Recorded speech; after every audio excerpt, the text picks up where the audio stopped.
Isiniwalat naman ang umano'y hitman ng mga paruhinog ang mga iligal na aktibidad ng kanilang grupo.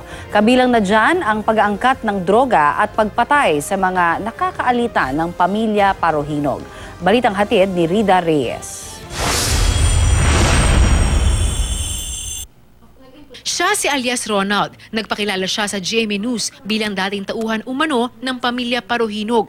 Kwento ni alias Ronald, 17 anyos pa lang daw siya noon nang unang isinama ni Mayor Reynaldo Sr. sa grupong binuuraw nito para magnakaw sa mga bangko. Marami na kaming mga nirarabiro sa Manila, tapos umuwi kami dito sa Mindanao. Dito namin perti-partihin yung mga kinuha naming tira sa bangko.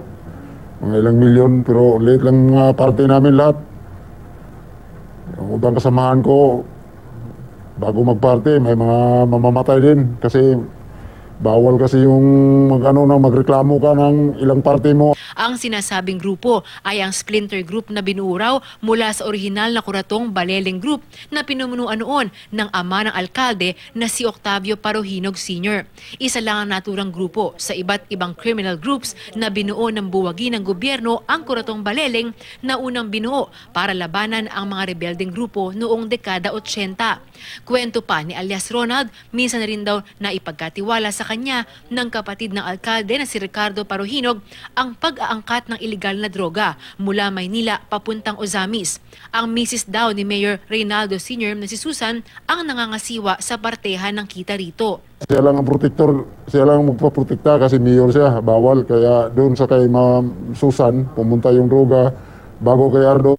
Bukod dito, isa rin daw si alias Ronald sa direktang tinatawagan ng pamilya Paruhinog oras na may mga gusto silang ipatumba. Noon, pumatay ako. Lipas ng mga 3 araw, 2 araw, patay naman. Yung naman ang pumatay na naman agad. Patayin din kami pag hindi kami sa utos nila.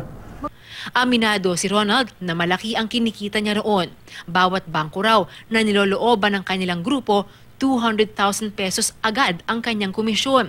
20,000 pesos naman sa kada itinutumba niyang tao.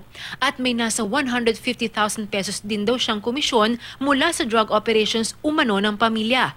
Noon pa lang, alam daw niyang mahirap makawala sa trabahong kanyang pinasok. Kapag mayroon kang sasandala na pupuntahan na gobyerno, ma'am, na dapat yung nanghingian mo ng tulong na magbago ka na, ibibigay ka rin, ma'am. Mamamatay ka rin. Kasi sila ang mga dito, halos buong Pilipinas sila.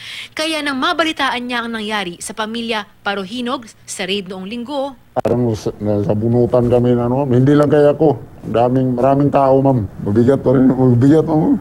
Kasi dami ng buhay ng may inutang ko. Panginoon na lang ang inasahan ko, ma'am, na sa pagbabagong buhay ko, ma'am. Ang mga revelasyon ni alias Ronald, pinabulaan na ng mga kaanak ng pamilya Paruhinog. Walang grupo ang Paruhinog, walang grupo o Samis Group, wala yan, wala. Yan ang totoo. Wala yan. Ano po mensahe mo sa mga tao lang yan, sa mga tao lang yan. Gawa-gawa na lang nila. Katarungan ang panawagan ng kanilang pamilya. Justice lang ang hinihingi ko, sir. Sa pag-usad ng investigasyon sa nangyaring raid sa mga Paruhinog, binalikan ng Internal Affairs Service ng PNP ang bahay ng alkalde. Sinuyod ng PNP IAS ang loob at labas ng compound at kinausap ang mga kapitbahay na posibleng nakasaksi sa raid. Pag-serve nila ng warrant of arrest kung tama, saka yung by the use of yung sa shooting incident, kung talagang nila in self-defense. Kung nagpalo sila doon sa police operational procedure. May panawagan naman ang hepe ng Ozamis Police na si Chief Inspector Jovi Esperido sa kapatid ni Mayor Reynaldo Sr. na si Ricardo Ardot Paruhinog. Huwag ka na lang maglayas ng Singapore, Ardot. Malaysia, huwag na lang. Balik ka na lang dito, at least bagong buhay ba? Isa ang bahay ni board member Ardot Paruhinog sa mga ni-raid ng pulisya noong linggo kung saan ilang mataas na kalibre ng armas at pampasabog ang na-recover.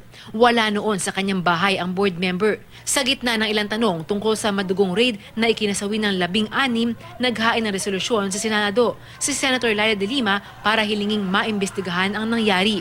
Bago nito, nauna nang sinabi ni Pangulong Duterte na suportado niya ang mga pulis na nagkasanang operasyon laban sa mga Paruhinog.